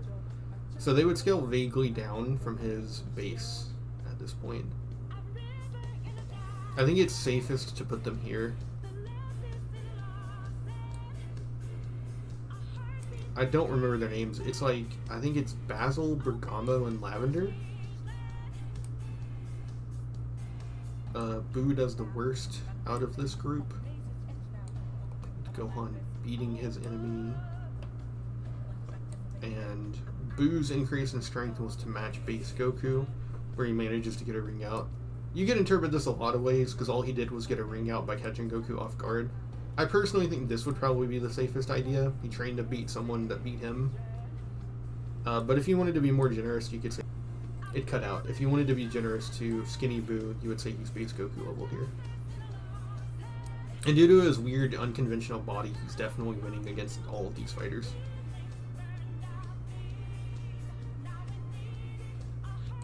Android 18 in the Tournament of Power. Okay, so we have to use Goku's bases real quick. So that was base Goku that we decided to split the tier up for. Super Saiyan would be a 50 times multiplier, so compared to Super Saiyan Blue at Kaioken at 10 times, he's basically stopping at Fusion Zamasu, because Fusion via Potara is better than the Fusion Dance, which is dozens of times, which caps out at, I believe, 96 is the last dozens before you get to hundreds. And then from there, Goku used Kaioken, I believe either Kaioken times 10 or 20 to beat the Zamasu. So 2 times would actually be smaller. So 2 times 2 would still be below Fusamasu. Super Saiyan 3 times 8 times 2 though would probably be above. Which actually this does have some parallels with him being base Vegeta level. And then God Goku in comparison is just vaguely stronger as a transformation compared to the ritual. The safest I can is times 2, so times 4 times 2 is 8. With Super Saiyan being times 50, we know this because Super Saiyan God Goku fought base Kefla, and when they both went Super Saiyan, they had about the same disproportionate strength. With Kaioken times 20 being 20 times that.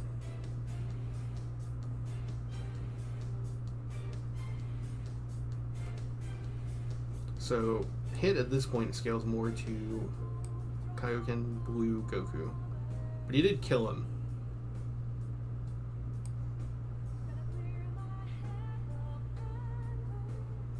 This gets so aggravating.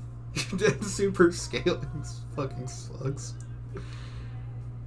He struggled against Frost. He got his ass beat a lot worse than Piccolo did.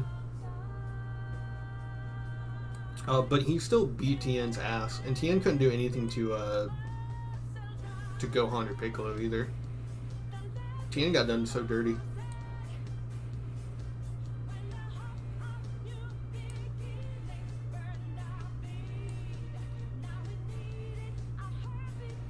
So Gohan scales down from Super Saiyan Blue Goku at the start of the Tournament of Power. He had to basically force Goku to go Super Saiyan by begging him, as opposed to other characters who, forced him to by strength. And during the tournament, he's consistently portrayed as like Super Saiyan Blue caliber. He struggles with Dispo's super form when Dispo is more of a God, Super Saiyan God form threat. He's comparable to Super Saiyan 2 Goku and Vegeta, and Piccolo, by extension, is more comparable to Gohan's base, because in Super, Gohan switches between base form and ultimate form. He actually included base Gohan on the list, because this guy put everyone on the list. Respect to him for that. Yeah, here he is. So Gohan's base looks like this, whereas his ultimate looks like this, which is very confusing. But Piccolo is more comparable to his base, but at the same time, proving it's 50 times weaker is really tough. You could headcanon that Ultimate is about 50 times whatever his base is when he has Ultimate, because Elder Kai says to try to go Super Saiyan. And if that's the case, it would come down to who's a better fighter between Piccolo and God Goku. And I think at this point it's Goku, so... but the Universe 6 Saiyans were getting the better of Piccolo, and Gohan had to basically carry him.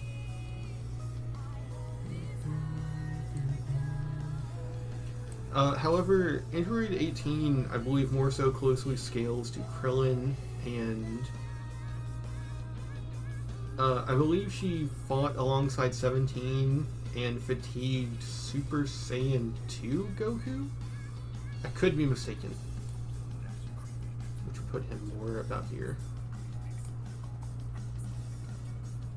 And Krillin did better than her against the enemies they fought together. Which, it's fucking crazy. And yeah, here we go. Base Frieza was still comparable to Goku, even though he thought that his old... Even though Goku thought that he could match his old Blue by matching Frieza, Frieza was still comparable to him. And by extension in Resurrection F, his base is just close to Goku's base too. Their bases are very similar. Where'd you rank King Furry? He's not on the list, actually.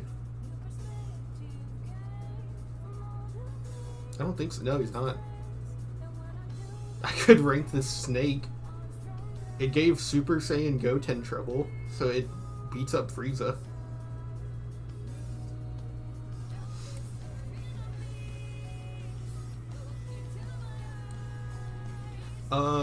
Frieza did not stay at the same power, though. He eventually got stronger than 17, because 17 constantly asked Frieza for help in their fights against Jiren and Toppo. I mean, it's just kind of because Frieza's a bitch, and he kept talking instead of fighting, but... it is worth noting, though, that Vegeta Blue got stronger during the tournament as well. Specifically, when he goes all out, it stated that that was the strongest attack Jiren had fought up to that point, or felt. And obviously everyone in the tournament felt each other's power, so that scales him above Ultra Instinct 2, Goku, and Kefla. So we can get Kefla. Speaking there. Kaba would just have Super Saiyan 2, so where did we put his original one? He'd probably be stronger than Vegeta.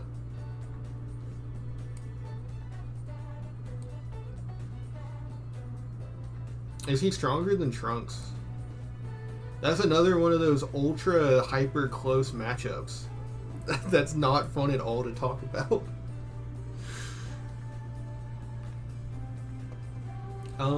Kaba is way more annoying.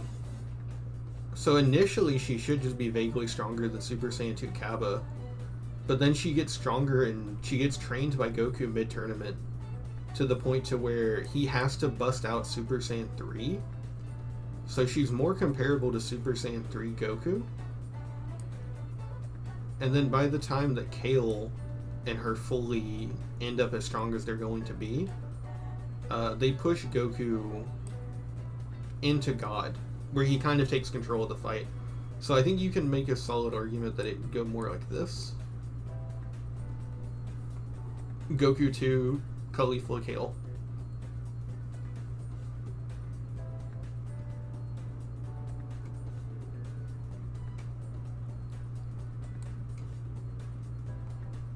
And then Hit did better against Jiren than the first Ultra Instinct.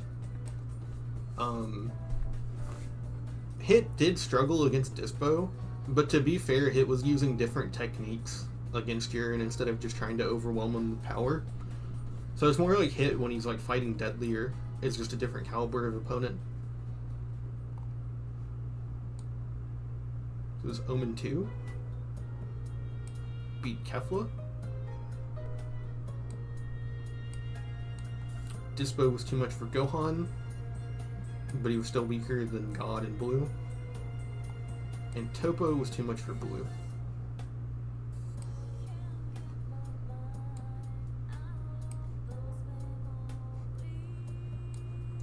God Toppo was too much for any of them, and Vegeta had to get Evolution to beat him. Pretty straightforward. Now, 17 does get stronger over time, which leads to a lot of really funny arguments for this. And so does Frieza, which is why there's an argument that both of them eventually, by the end of the tournament, are stronger than Evolution Vegeta. Especially with like Gold Frieza scrapping against Jiren like multiple times. But that's not it's not a very strong argument. All we know is that Ultra Instinct Omen then is stronger than any of them, but that's still not enough to beat Jiren. And then we know that MUI is stronger, but then Jiren's hidden power comes out. He gets the awakening, and he's actually winning against Goku. He won timer-wise. He outlasted him, because Goku's body can't stand up that long.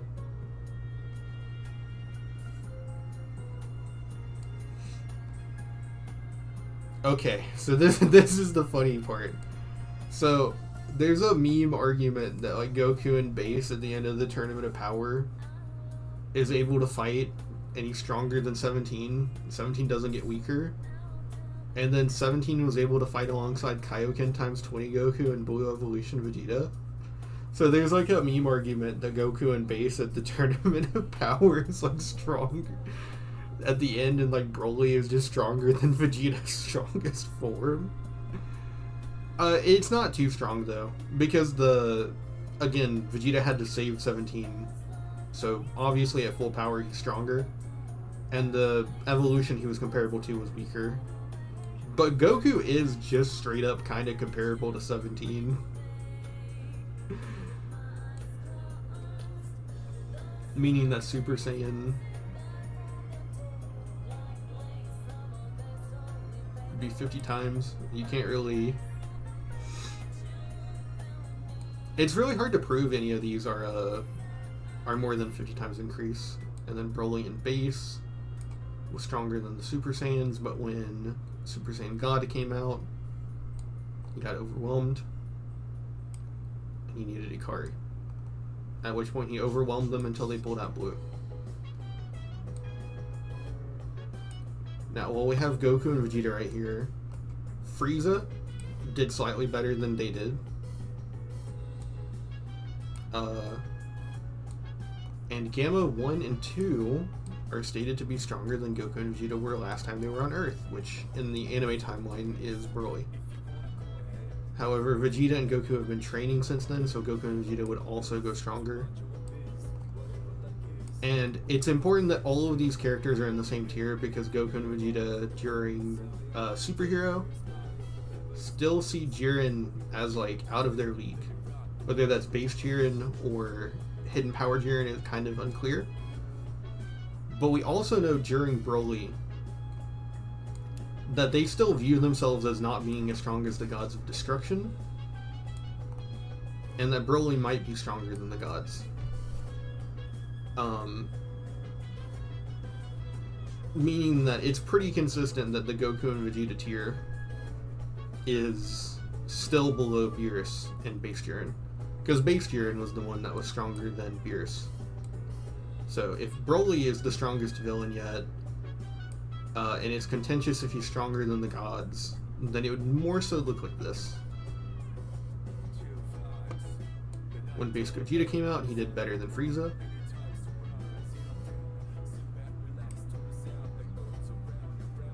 And then Super Saiyan Gogeta was able to keep up with Broly, but was losing.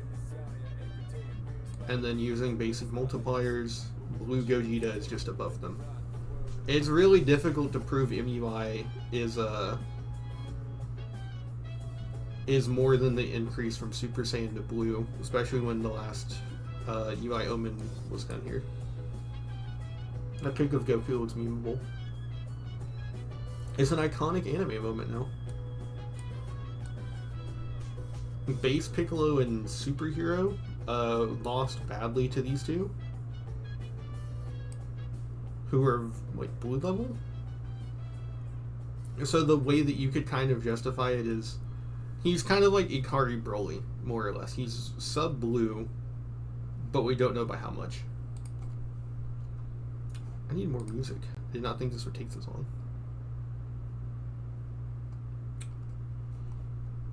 I'm just gonna replay this earlier on.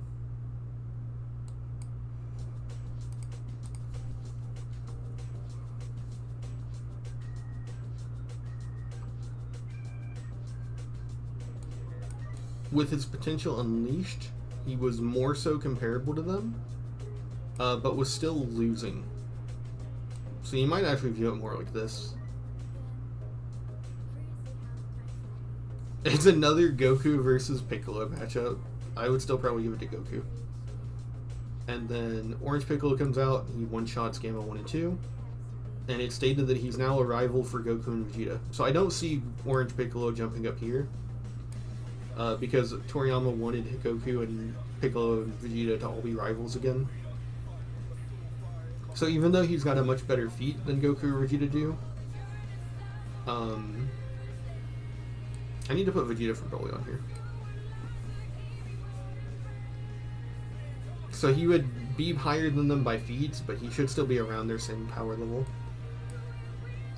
And then Ultimate Gohan was scrapping up with Gamma 1 and 2 on the same terms, who were stronger than Goku and Vegeta for Broly, which is more or less the same thing as these two have, but these two would outlast Gogeta. Except Gogeta's just stronger than Frieza, so it would be more like this. That looks better. And then these are like the most annoying characters to scale. The best statement Cellmax has is that he's a threat that Goku and Vegeta couldn't handle. Which either is here, because that's Goku's strongest, or is here, because this is Goku and Vegeta. And that's really simple, but then Beast Gohan is really weird. Because he's just blatantly much stronger than Piccolo, who's like Goku level. This would be Goku at his full power, which would be Kaioken times 20. But we don't know how much stronger than this Piccolo he is. So, like, we don't know if he's, like, Beerus tier, or if he's Piccolo tier. We don't know if he's, like, stronger than Broly. We don't know if he's stronger than Gogeta. Because Beast Gohan needs Cell Max to be weakened before he can beat him. Gamma 2 has to use his, like, core-breaking suicide attack to weaken Cell Max's power to a point to where Gohan can handle it. And, like, a self-destruct attack can, like, make you significantly stronger in Dragon Ball. It took Vegeta from getting his ass beat to Buu to, like, almost vaporizing him. If he didn't have, like, regen, he would have died. So, like, it's really tough to scale Beast Gohan in the anime. He doesn't have too many statements. And then Cell Max, it's considered that if Cell Max would have stabilized, he would have been as strong as Broly. But considering the statements about being stronger than Goku and Vegeta, it either means that Broly hasn't gotten any stronger, and Cell Max is down here, or it means Cell Max is here and Broly has gotten stronger. Because Broly has been training. So this is personally the top tier that I believe in.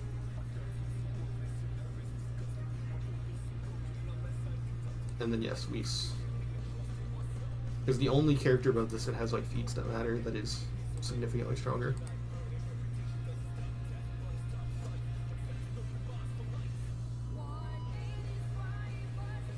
This is the goofiest awe tier list of all time.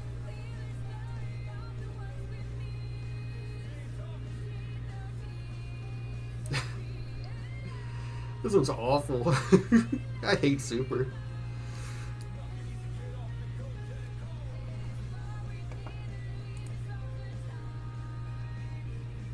You know, it's really this tier. Like, looking at this whole thing in a vacuum, I really think it's this tier. It's like these two tiers. Like, early Super was so fucking ass, because they kept trying to include everyone for no reason. Like, they kept trying to give, like, the Universe 6 Saiyan something to do, and then they tried to have, like, the Z Fighters join back on for the tournament. And then, like, Buu randomly trains for a day in his Goku level. Man, that, like, pre-Ultra Instinct era was so fucking ass. But yeah, this was a fun video I wanted to stream because I've been in the Dragon Ball power scaling mood lately. Please tell me why I'm wrong.